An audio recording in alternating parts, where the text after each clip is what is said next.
was the first time we in the Anglo diaspora had seen Cyprus showcased on our television screens, and Tonya was a trailblazer, and we really acknowledge and honour that here today. As an author and presenter, she continues to promote Cyprus with her unique zest for life and infectious enthusiasm. She's a key Cypriot international public figure, and we're very proud of her achievements and having her here today. Please welcome Tonya. Mr. Michalis Hadjipanayotou. Michalis is the CEO of Cyberco, a prominent real estate developer behind the incredible Limassol Marina development and trilogy Limassol Seafront, and many other wonderful projects. He has over 2 decades of leadership across multiple industries and a stellar track record pioneering, steering and delivering successful projects. Michalis is also a Fulbright scholar holding an MBA from Texas and a Master's in Finance from Manchester, and I'm sure he has a lot to say about hospitality and tourism in Cyprus. Please welcome Michalis. Christos Ioannidis, all the way from LA. Christos is a son of Cyprus, born here, but decided, like many before him, to seek wider horizons in the United States. Christos is the founder and director of luxury brand agency Flat 6 Concepts, building on his creative DNA from his architect father, where he was raised with an appreciation for refined design. He draws inspiration from classical heritage, as well as modern sophistication of Los Angeles, where he lives. He loves bespoke design, photography, travel, museums and art, and is also an author of a very insightful blog and contributor to the LA Times and Luxury Daily, a New York-based luxury news site. Christos has great insight into branding and is the perfect person to comment on this panel today, so I'm very pleased to welcome Christos here.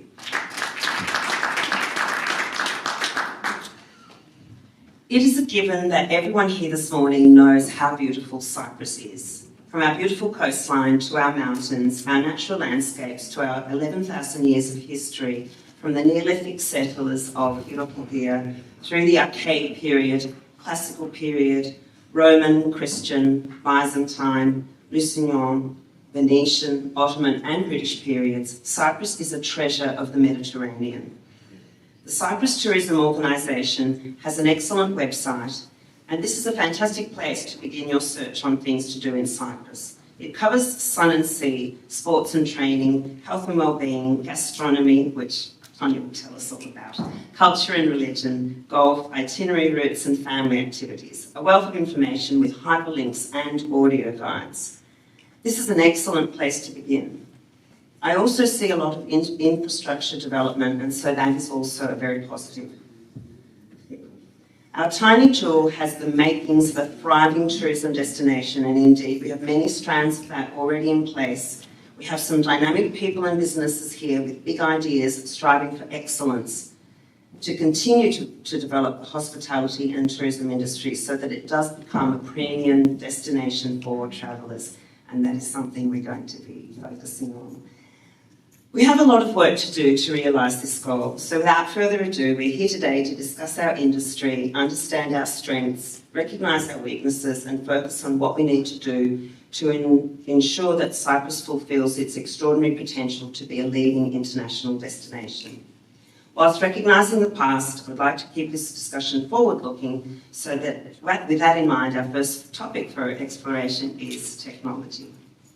And of course, we all know that the pace of change of technology is just almost weekly. With AI now, it's just, we're struggling to keep up with it.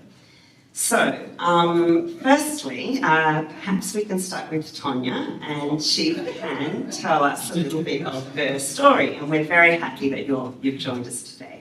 I'm happy to talk about my story. I don't know anything about technology, unfortunately. That's I'm wonderful. completely Luddite when it comes to something like that. But I think most people know that I was very proud of the fact that I was the first person to take Cyprus as a TV show in itself. Because previous to that, it might be part of a Mediterranean show. You never had Cyprus on its own. And so I was very, very proud of fighting for Cyprus and bringing it globally. It's been on in 35 countries globally over the past 20 years. So I'm very proud. And I'm a proud Cypriot. One of the things that the diaspora has shown me when you meet everyone from Australia, from New Zealand, from everywhere, is that how much we grew up with Cyprus in our heart, much more than those that are born here who take it for granted. You know, we held it in our heart and we went forward with it. And I think the time now, thanks to Paul, we can come back and we can really celebrate that. Thank you, Tanya. Can you tell us a little bit about yourself? I'm not from diaspora, so I'm not one of you guys. I've traveled a lot, I've studied abroad. I live on the island, as I call the little rock. That we all think, the people that we live in Cyprus, as you said, we take it for granted, all the good things that we have sometimes, because we have the opportunity where I work at Cyprus Development. We interact with many high net worths and many people that choose Cyprus as a holiday home or as a permanent home. And they come here, they say, I'm going to buy a holiday home, and they end up staying here. So we take for granted many of the things that we have, and we complain a lot. And we should be complaining a lot because we need to improve and strive forward. So I'm very glad to be here and sharing experiences and learnings and all that. Thanks very much.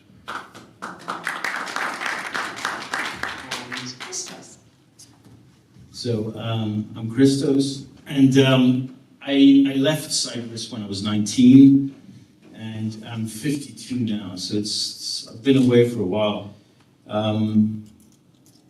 I feel that Cyprus has such a rich history, and I've discovered that the more I lived abroad, the more I started appreciating the certain little things that Cyprus had to offer. It's such a rich tapestry of history and culture and so many different things. What I always struggle with, and I think most Cypriots struggle with, is a sense of identity.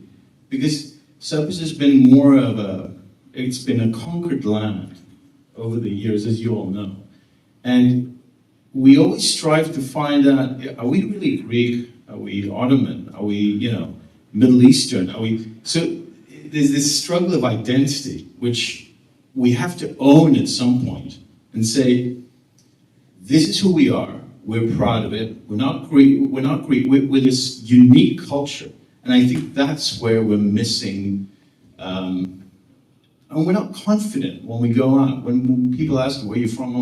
I'm Greek. Or, there's always an excuse as opposed to saying, I'm Cypriot, and I'm really proud of my heritage. And we're not Greek, we're not this, we're not that. So that's how I've rediscovered my roots here.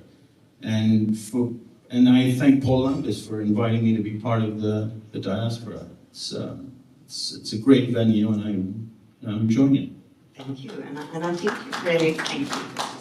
you really touched on something there which we might bring into the conversation a bit later. I think this identity thing, when you're asked where you're from, you say you're Cypriot, but then you have to sort of add that you're Greek, like that's a qualifier. And I remember growing up in Melbourne, and I think people didn't know sort of Cyprus in Australia. Perhaps in the UK, that was a bit different. But you felt like you had to explain where it was, and then they would ask, well, is it Greek? And you say, well, is it a Greek island? You say, well, then you have to go through that. It was always a complicated answer. The answer wasn't ever straightforward. And so I think we've probably we've all got different experiences about that identity thing and who are you and how to answer that question. So we might touch on that a bit later.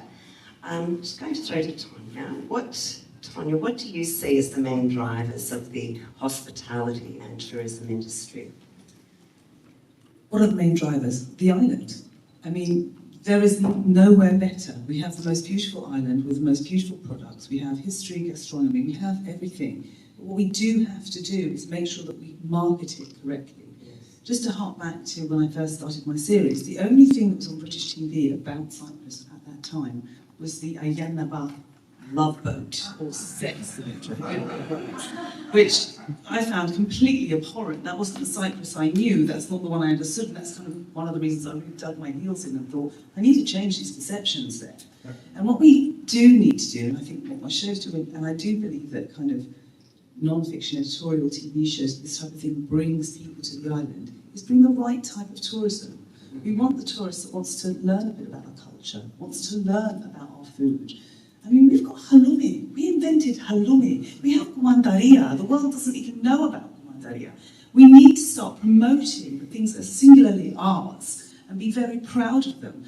We have such a rich history, and that's the one thing that I'm constantly like banging the drum about. Yes. That we have to do what we can to promote the beautiful things and bring the type of people that are not just interested in, going to a club and getting off their heads, arrive with, X amount of euros, they're going to spend it all on alcohol. We need tourists that are going to bring their families, that want to learn about the culture, that want to go to Kittion up the road and look at the amphitheatre and look at our history and try our unique food. Yes, and of course it's content that gets created, which is really important on your pages and a lot of other influencers who are trying to create really interesting content to promote, but that is really going to be, well, it is a significant driver.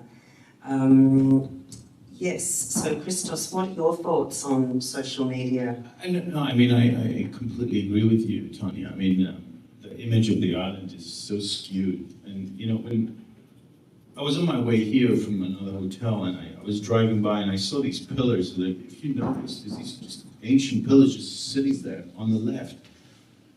And I was looking at that, I'm like, that's so special, that is so wonderful, but it's not emphasized. It's almost like kind of hidden. It's like, oh my God, these old pieces. We're not celebrating it. You come from America. Why? Yeah. The history is this big. America is a very young country in comparison to any other, but what I feel is a disconnect is when you say people show up with 100 euros for alcohol and that's it, right? We need to appeal to a much higher end tourist. And I was mentioning, as far as for the United States, Australia, and the UK, right, which are the most biggest spenders when they travel, they have a lot of options. And Cyprus is probably on the bottom because they don't really understand the proper exposure wasn't done. So they only think that it's like some island in the Mediterranean, I'll go to Greece, I'll go whatever. So there's a culture here and a heritage that is not highlighted, and I agree with you, it needs to change because you're still going to get the same old stuff, over and over. And not to bang our own drums, but it's branding. And branding, yeah, I mean, and in all fairness, I don't want to plug myself in here, but 10 years ago I developed a new brand identity for Cyprus, and I developed this whole new branding scheme, etc., that was aimed for an American market, a much sophisticated approach that would appeal to a world traveler, where it's like, wow, I've discovered this place called Cyprus, and they tell their friends and say, wow, where'd you go? And they talk about it. And that's the kind of clientele. Do whatever you want for the lower end, German, Swedish, whatever it is, you can do the lower end. But for markets like the United States, which is a completely different market, altogether, it's nothing compares to it. Australia, UK, you need to polish your brand and be clear and narrow the focus. And that's where I think is a disconnect. That's absolutely true, and of course I'll bring Michalis in here because we need to focus on infrastructure as well. You were saying this morning about the market being the people, figuring out who the customer is and having that focus. So how important is infrastructure in attracting the right tourism? I mean, tourism, going back to what the other guys said, I mean, infrastructure is very important, but it's also important authenticity. And I think we have learnings we have two neighbors of ours, Greece and Italy. Italy, I think that they can sell snow to the Eskimos. They take Greek olive oil, they put it in a nice packaging, and they sell it at a premium. And the same with Greeks now. I mean, they have caught up. I mean, we just have to see what those guys are doing and find out true identity. But going back to your question about infrastructure, I mean, I work for Cyprus Development, part of the Lambis group. We've been around for, I don't know, many years before my time. And we've played a role in some of the landmark projects here that have helped, you know, if you don't have the infrastructure, airports, connectivity, if you don't have, you know, the nice restaurants, hotels and all that, people are not going to come. So I can show you an image. We've done Limassol Marina. If you guys haven't been there, it's worth going. You may like it or you may not like it, but you will definitely be impressed on the positive or the negative. I mean, I went, we did that. It's a Cypriot marina in a city center that has attracted, I don't know how many Cypriot owners that would never think about coming to Cyprus. Yeah, I don't know how many people that are visiting, and it has evolved in a nice hub in the city center. It has helped the city center to become more vibrant. So you need these big projects in order to drive tourism, in order to drive, you know, real estate buyers that come in, stay on the island. And at the same time, you need also, you know, these guys come to Cyprus. We've got golf courses. Now we've got many infrastructure projects that help you so that it makes life interesting for the people that come in. I think it's very, very important. I think we're punching a little bit above our weight lately on this front. Yeah, I mean, like Limassol. I've studied in the US. If you go to the US in any city of 200,000, there's going to be one Walmart, one cinema, place to go, a couple of diners. Limassol is 200,000 people. It has some really nice 5-star hotels. It has Cypriot Marina. It has the biggest casino integrated resort in the Mediterranean. And what's the name of that? It's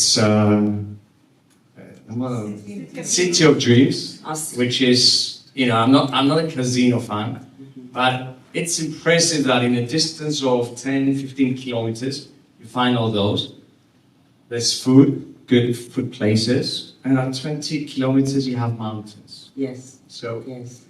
it's a very interesting place, and I think we punched above our weight, and now it's stepping a little bit back and being a little bit authentic. I find it, you know, you go to a nice hotel, you go to have breakfast, and you don't find good halloumi, Yes. or good Cypriot olive, Yes. or good Cypriot olives, or Cyprus cheese. Yes.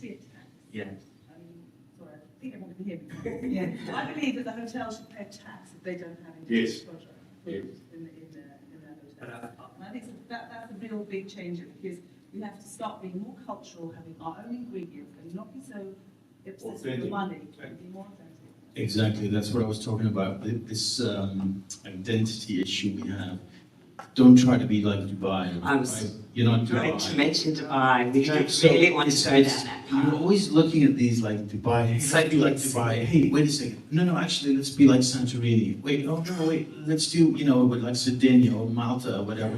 Embrace it and be conscious of what you're doing when you're developing a place. It's a very good point. I think we Like want Cyprus to cucumbers. Yes. They don't look nice, but they're very tasty. Yes. Or Cyprus bananas. Yes. The tomatoes, man, the Yeah, tomatoes here. So Yes. these are the things that I think people and tourists, when they go to now, that's what they want to do. Do you have an opinion on theme parks, things like that? I mean, we don't have a Disney thing or a big brand name like that. Do you think? I mean, it's not. We were just talking about authenticity, but you know, do you think something like that would be a positive thing or not?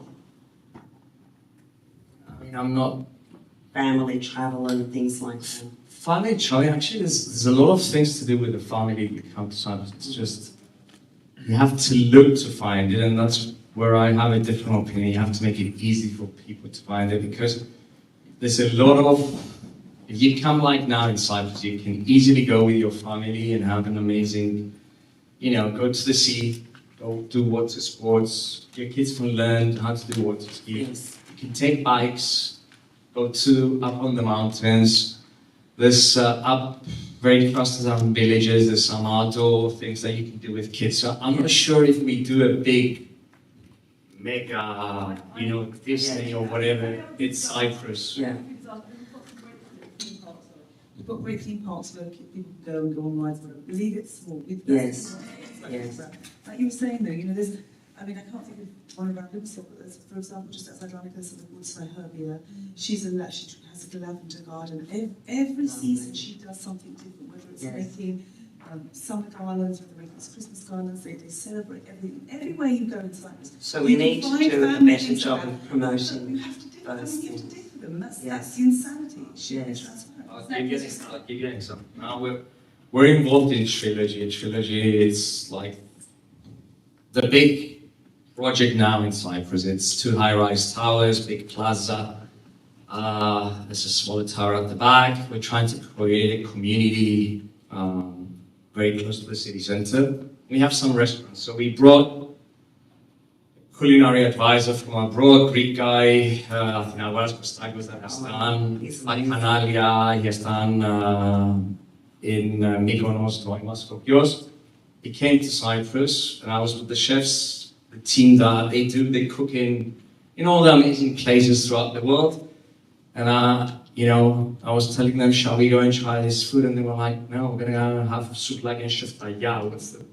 Tell us, where's the best souvlaki that we can go and have? Or let's go to the best meat. Yeah, that's I suppose if you're longing for it, and all the rest. yes, if you're longing for a good souvlaki or sheftaya, you will have that, but it's not the only thing you can have. No, it's not the only thing, but we messed that up. I was in Yes. Cyprus with Paul Holwood a few years ago, who's, a very well-known chef around the You world. shouldn't be messing that up. And we were at a hotel. He just wanted miam bita souvlaki. That's what he wanted, a bit of souvlaki. And they brought him some deconstructed things. And he was like, take this back and bring me a bit of souvlaki. Yes. And so yes, it's not the only thing you can have. Yes. Do it well. Of Do it course. really well. And that's Of the thing. course. Just parenthesis here, Cyberco has a wonderful, wonderful podcast, which our beautiful Sophie here, she's a wonderful podcaster, and I did listen to the interview you did with Athinagoras.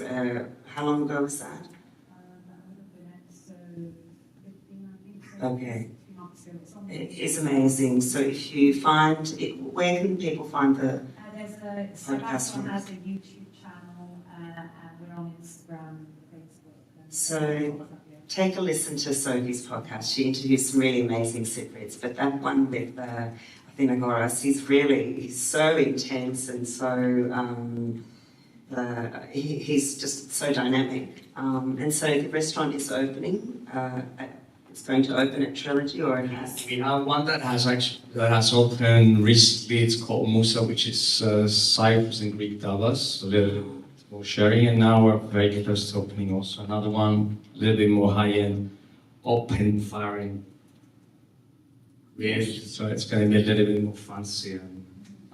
Which we're trying and putting our small, brick in, make it the island a little bit better so that it becomes more attractive. And we see it actually. I mean, I live in Nicosia, so people will say this guy's from Limassol and he's pushing Limassol. Many times I'm impressed with Limassol on what they have achieved. I mean, now, the past 2 years, there's about 15 to 20,000 people that relocated from abroad, and there's a new ICT community. So if you go in the old town, you find nice bars and cafes. You're going to see young people that have come from abroad and they work on the island. Yes. And there's a new, younger, dynamic community Digital that is, nomads, which we'll touch on. which is interacting with everybody, the locals. Yes. It has its problems because prices are going up. Yes. Some people are complaining, but it's part of evolving. And just in terms of infrastructure, to finish up, what do you think is still required with infrastructure? I mean, our highways are pretty good. They're linking all the main cities. What else can you think of? I think with infrastructure is, I wouldn't say we're missing something. Like, we've got our airports for sure. They need. I mean, it has been late. I mean, we get about 4 million tourists, and if you go in the summer months, it's packed. Yes. And it's long due. They should have been expanding. The company that is running it, they just signed an agreement with the government in order to do it. So we definitely need better connectivity and a little bit upgrading our airports. Because if you want to go to the 6 million or 7 million or 8 million, which is, that's what we should be aiming, you need bigger airports. And you need better flight connections. And then I don't see that we're missing something. It's more tidying up our infrastructure. I don't like that in Limassol. You see in this part of the island, next to the ancient monuments, you see 2 high-rise buildings. And then after 3 kilometers, you see another high-rise building. And as I say, excuse my English, a cavalier, popping up. And then you go towards the city center and you find a cluster. So I think Planning is an issue. Isn't there Planning is an issue. laws to limit Well, height? where I are mean, I'm sorry, but Yes. when I go to Santorini or Mykonos or whatever, I don't see any cavalier. Yeah. So this is where we're destroying the beauty of this island, because it's just fully a agree. mismatch of whatever the hell you want to do. There's someone's going to build it, right? Yeah. I think that's a major issue. We're really bad at Cypriots. We have many advantages and we're really good at many things, but one of our things that we're not good is medium to long-term planning, Yes. especially long-term planning. I think we're disaster. We're really good to react on crisis. I mean, 2013, tell me another country that 50% of its banking system was wiped out. Yes. It was. And then in 2 years, we were up and running again. But sitting now and thinking how our city should be in 5 years, they don't do it. It's more, and I'll give you an example. I mean, Limassol, there used to be 6 municipalities. So every mayor wanted to have a high-rise building in his neighborhood. So it was, Recipe for disaster. yeah. Yes. So this is where we need definitely to improve. So going back to the infrastructure, that's Yes. if I was the president, what I would do is, I would pay some. Michal is for president. No, Michal is not for president. Michal is not. I would definitely invest money and bring the best planners available from abroad, Yes. like Barcelona did before the Olympics. Well, it's Give a very them beautiful city, The Barcelona. island and say, guys, this is the island, and something very unique about Cyprus is that every city has its different identity.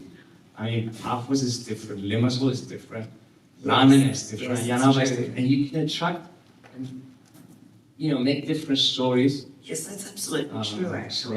So I would do definitely better planning Yes. so that we know how the infrastructure evolves. One thing that frustrates me in Lefkosia is that it's one of the most beautiful medieval cities in all of Europe. And I just don't think there's been any real planning. What are your thoughts? I mean, every time I go there, I'm in despair. It doesn't look like anything that we recognised from when we were children. And it's so beautiful. It's been run down. They don't look after the old buildings. They don't have respect for sort of buildings that have so much history to them, and that's the problem. It won't make them a quick buck.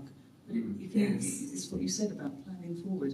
If you look after this building, even once just as close to the 1920s, 1930s, 1950s, they're beautiful. Look after them now, and in 5 years you'll get your buck back. Well, there's so many empty buildings in the middle of Lefkosia in the old town. It's quite sad. I mean, you think they could be encouraging and giving them tax breaks or rental reductions to open really lovely boutique.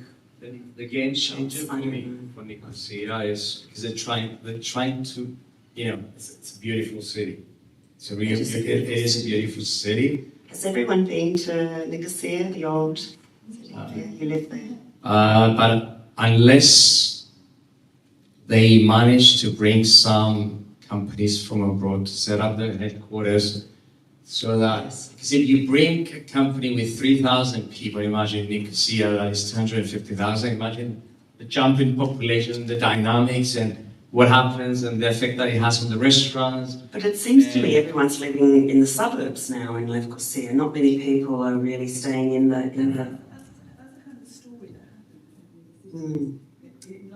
You know, people, it comes from down inside the university suburbs, but eventually it comes back in, and that's what we've got to help. We've got to encourage that, don't we?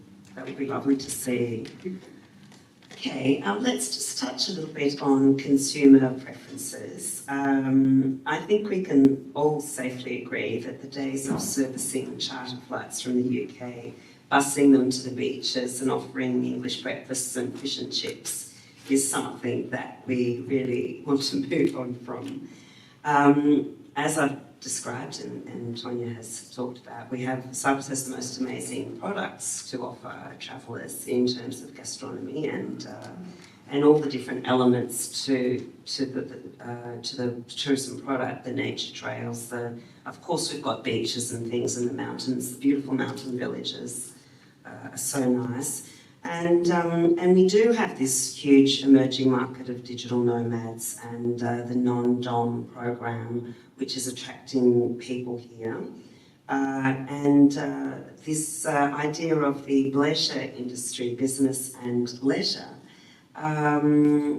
Christos, what are your thoughts on that, on the different kinds of tourists and what we can offer? Yeah, I mean, it goes back to what I said earlier. It's these chartered flights. I mean, they're good for on one hand, but they really are. You get a very low-end tourist, like Tanya said. Like, how much are pints over here? Let's see how much pints are going to be, so I can come get wasted every night, hit the beach, and then do it all over again every night. I mean, that can't be that sustainable, because it also has, like, they're messy, they get into fights. I mean, it's like, it's a reality. So we have to, like we talked about, trying to get a more sophisticated traveler to the country. I think Yes. that is a solution. You can have the party scene. I mean, Ibiza has a party scene, Yes, I mean. right? But Ibiza also has a very nice part of it. It's like you can have it both. It doesn't mean that you have to, like, but it's easy money and quick. That's the thing. Yes. The other thing that happened before, particularly in Buffos, which is where they did lots of all-inclusive hotels. Yes. And that kills culture. All-inclusive hotels kill the town that's around it. Yes. And again, I Because think people don't leave. they just don't leave. They've got their X amount of money, and they don't want to go and spend even 10 euros outside of their hotel. So, these are things that need to be governmental led. You can't, I mean, there is a place for all-inclusive for young families. Sure. It should be a small amount dispersed within ones that are not that. So, Yes, that if you is have something a hotel we can in a, do well in a for place, families. you have a hotel in a place, but you make sure that the cafe next door is going to make something, the restaurant's going to make something. It just needs a little bit of thought. And unfortunately, if those who are doing it are not responsible enough to be able to think forward and think of the community as a whole, the power needs to be taken out of their hands and put into somebody else's hands that's going to think of the community as a whole. Yes, I think that's absolutely true. Rihanna, have you got something to say on No, I'm going back to the point that I said before. Cyprus, this is something whenever I go abroad and try to promote Cyprus, sure, it doesn't have the best beaches, it doesn't have the best weather, doesn't have the best, not the best weather. You'll find places that have better weather than us. But I think as a package, we're one of the best places around. And I think, you have to celebrate who you are, acknowledge what you don't have, and then something that we definitely have is in a distance of 1 hour from here, you go to Paphos, it's a completely different place. Completely different. And you You really go to can get London, from one place to another. yeah, in an it's hour. different. I have to admit, I went to Northern Cyprus while I was here, and it's like a completely different country. And am I really in Cyprus? You know, and it goes back to the invasion of 1974. I think Cypriots have always been in this survival mode after that, trying to make it, trying to do whatever needed to be done to make money to survive, being displaced and all that. And I think that anxiety of creating something to survive, I think that's what accelerated this kind of like, hey, yeah, he wants to build a hotel there. Yeah, sure, build a hotel as a refugee. You know what I'm saying? Yes. It was always like a survival mode. Yes, I don't And I think think we it can has a really. huge effect on how this country rolls. Yes, I don't think, just on that point, I don't think we can really get away from the fact that we really are a traumatised country, a traumatised society. We've lived it for 50 years. I know there's young people born afterwards, but, you know, it's just there. I mean, and of course, you know, when you're anywhere near Nicosia, you see the flag on the mountain, you know, it does my head in every time I see that. So the trauma is there, of course it is, and so you're right, you've touched on that people were, it was a matter of survival, and they had to create you know, businesses for their family to The survive. country was decimated. It was. It was. But on that point, to move it to a more positive note, Yes. the younger generation have stepped up. I mean, it was, so we had Yes. 1974, sure, then we had the financial crisis where a lot of people lost their businesses and whatever. A lot of young people didn't know what to do with themselves, and so they had to be inventive. So they've come up with microbreweries. Our wines are fantastic now. There's a lot of really positive things happening, absolutely Yes. brilliant and positive things happening. So we just need to emphasise those. Yes. And we do need to be very strict with those that are not doing it correctly and not doing it nicely. Yes. We need to think about the positives. We can be, you know, a place where people come and have it all.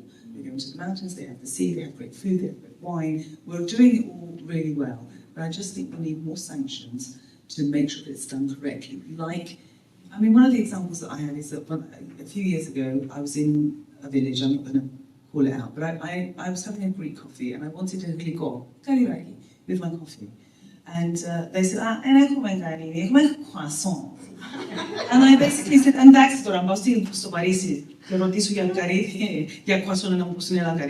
What is that about? I mean, It's true. You wanted something authentic in a village. It's not a big ask, is it?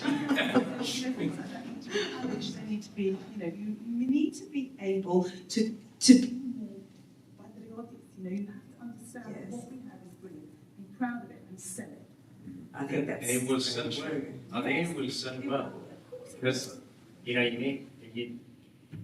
people want authenticity. Travellers want authenticity. You go to the place and have frozen potatoes. And we have the best potatoes in the world. I mean, we do.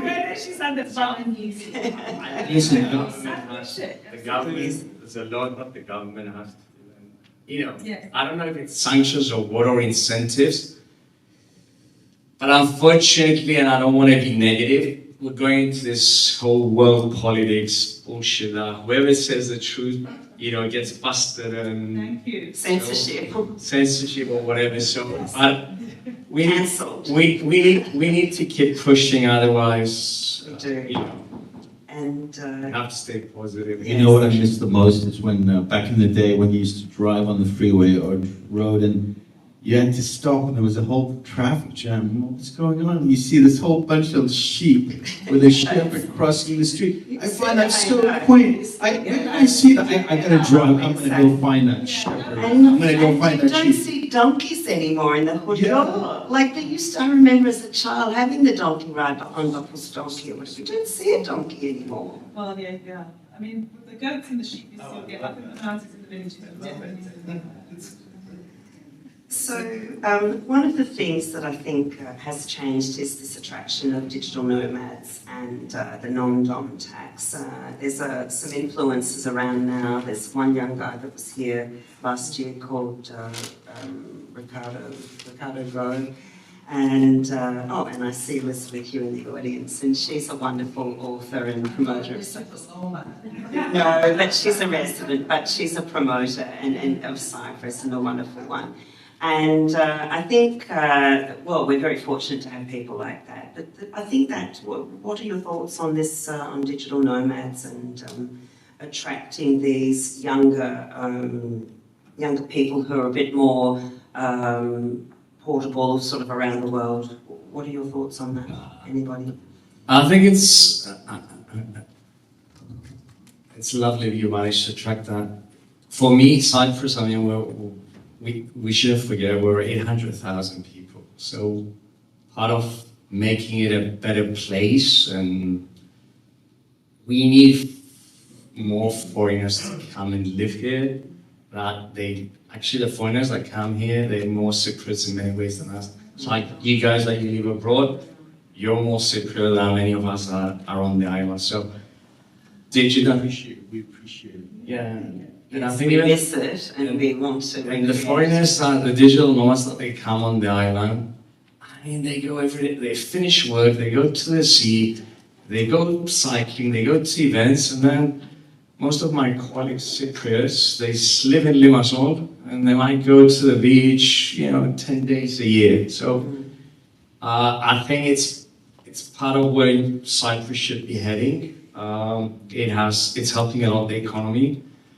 I think they're helping a lot in many ways. At the same time, I'm going to go back. Yes, they're pushing rents up and they're pushing costs. But, it has to come. If you want to evolve, it has to come at a cost, and you have to mitigate it. Otherwise, we can't. We're not going to become an agricultural island. We don't have the rain or the size to compete with Spain or France or whoever. So, we need to evolve and find our story and make it as attractive as possible. But that's the point. So, I think Athens has done that beautifully. There's so many digital nomads there, but they live in Athens and they want to go because they want a really traditional, true Athenian Greek experience. As you said, they're the ones that get up in the morning, go for a run, go for a swim, then go to work, then go up to the mountains. When I did my shows, I remember travelling around the villages to different events and things they did. And my cousins who live here go, you're like, it's just, do you know what I mean? It's really weird that they were learning from me about their country, where to go. It was insane. Yes. But it just leads back to the same thing, doesn't it? Let's look after our culture, look after our infrastructure, look after our gastronomy, and people will come because it's beautiful.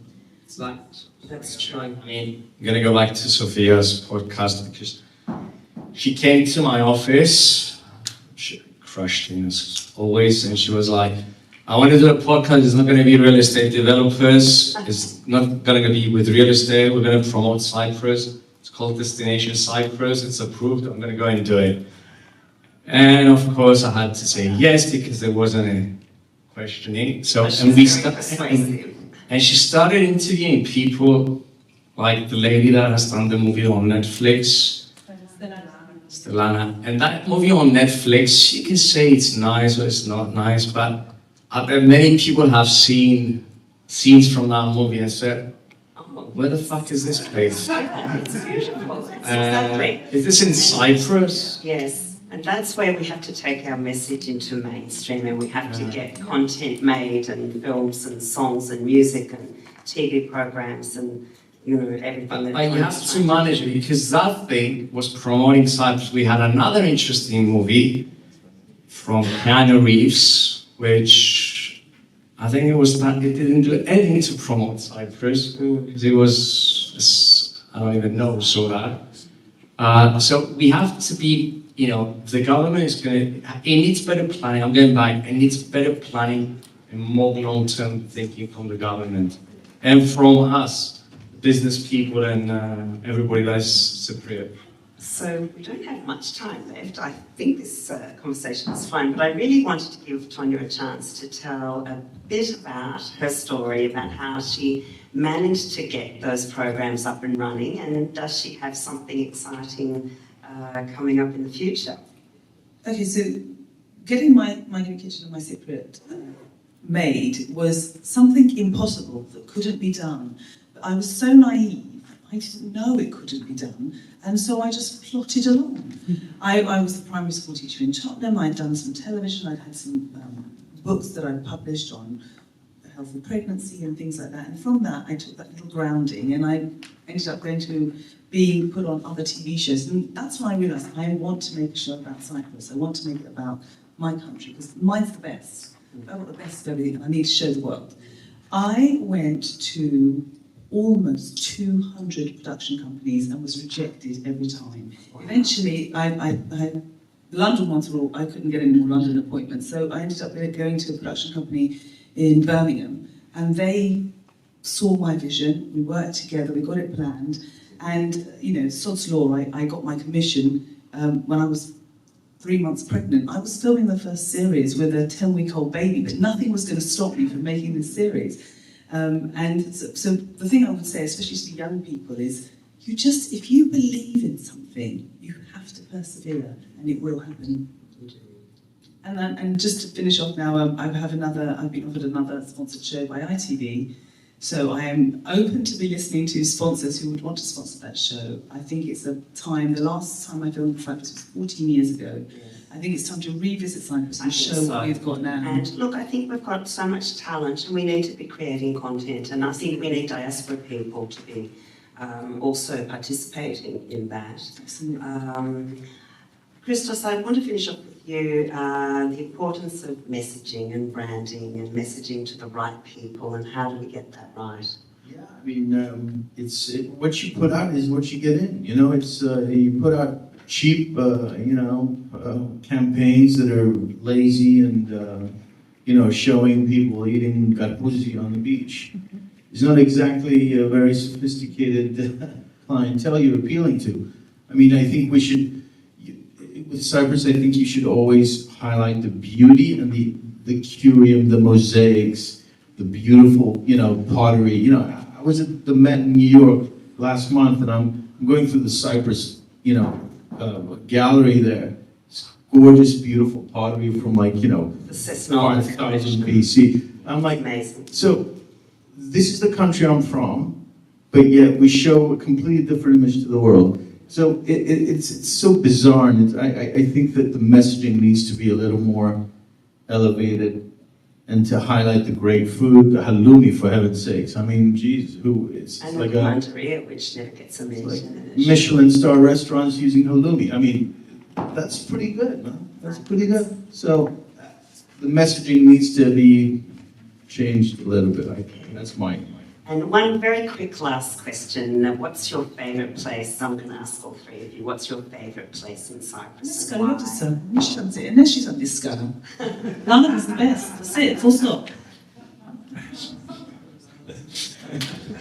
I can't say Larnaca. I really like the whole part of Nicosia. I think there's something there. If you stroll around that part, there's something really unique. I think the beach of Brother Azza. It's just the sand and the water, unlike any other place. Okay. You have to go now, because otherwise it's going to be packed. I was there last week. Perfection. I have to say, I have several favourite places. Well, firstly, my village of Akros. I really love going around the mountains, and when I see it sort of there, I just, tears well up in my eyes. I really love the Roman mosaics in Paphos and Kourion. I think the amphitheatre at Kourion is amazing.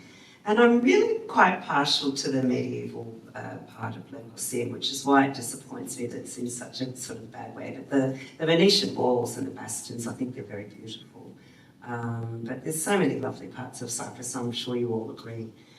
Well, look, I think we've covered everything that we possibly could. I don't know if we've solved all the problems, but I think we have built a tourism industry, and we do have solid foundations, but we are on the threshold of a new era, and we really need to plan exceptionally well and be strategic and harness, I think they really need to harness the power of the diaspora, because we have that unique position of sort of being that outsider looking in as well, and we are representative of possible tourists, the demographic that we want. So we have a good take on, we love Cyprus from this side, and we have a perspective when we look in. So I think our opinions should really be taken into consideration. And I do think that the diaspora is one of Cyprus's most significant assets. I mean, look at these wonderful people on the stage and wonderful people in our audience. Thank you so much for coming